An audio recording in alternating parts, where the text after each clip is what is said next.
many errors and couldn't really get any momentum. Yeah, I mean, we go down 10-0 early in the game, and it's tough to fight back in those conditions. The ball was very slippery. We made too many mistakes in that 22 to halfway region in the opposition territory.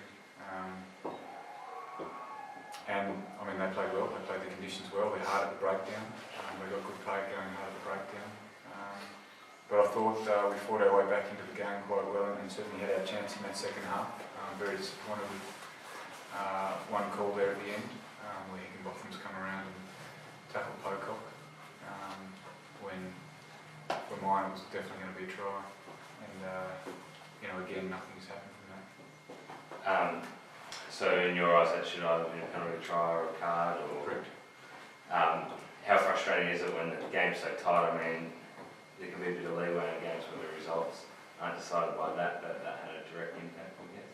Yeah, it did, and we've seen it a lot over this year. We spent a lot of time in pre-season on our maul and our scrum, and we're just not getting paid from our maul at the moment.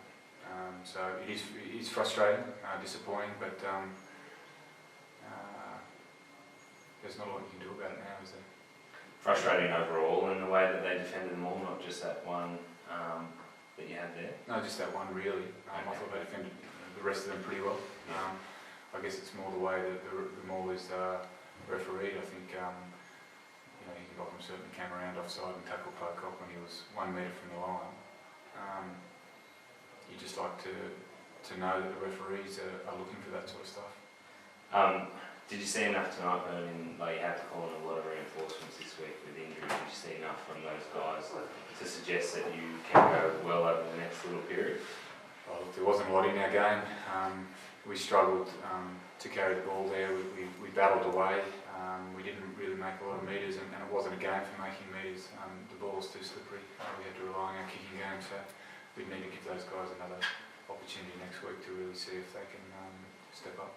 But in the way that they fought back, does that give you any confidence that, I guess, they could have wilted there, I guess, with the game on the line? Yeah, definitely. I think the boys, last week as well over in Auckland, and this week, 10-0 down, and well, it was 13-0 down, wasn't it, at one stage, and we get the try on half-time, which is very pleasing, the way they sort of fought back into that first half, and then the second half, we certainly had our chances.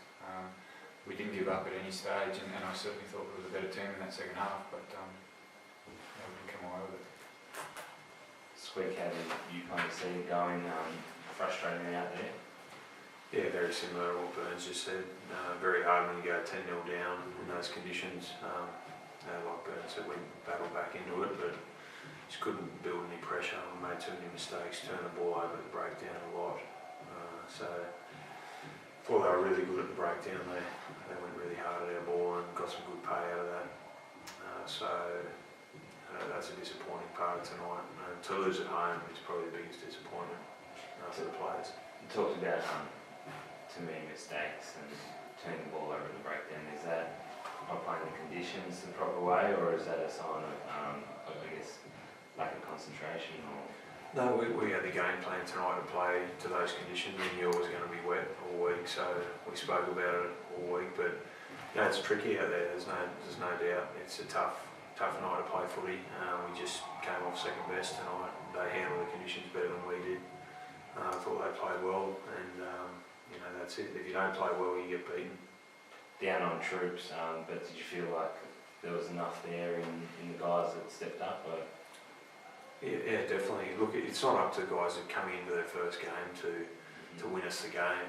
It's up to the rest of the guys who've been there and played, and that's disappointing that the rest of us weren't able to step up there tonight. But thought that the effort was pretty good. We were just a bit inaccurate at times, and there's no question their effort is pretty good every week. We've just got to be a bit more accurate in the way we go about it. And when we do that, our game functions really well, and when it doesn't, you see what happens.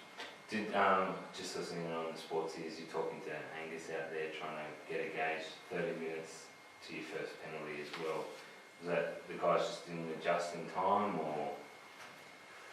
Look, I don't want to talk too much about the refereeing, but I thought Poe was on the ball there a couple of times in the first half and didn't get any pay. It was similar last week, but sometimes that's the way it goes. The referee calls it as he sees it out there on the field, and we just got to run with that and adapt to it. So all we can do is just keep trying to push the envelope there, and that's what we did, but it wasn't to be.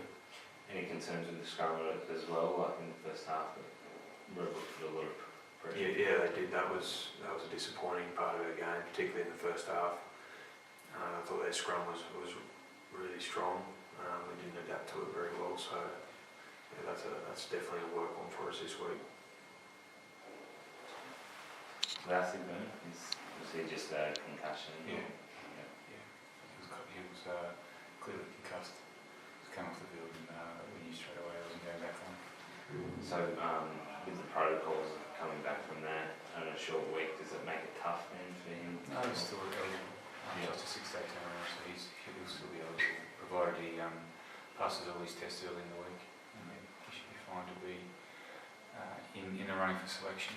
We've got a couple of guys coming back this week, hopefully as well. Who are you looking at for this? We're looking at Moggy potentially coming back, and if we're lucky, we might get Tavita back.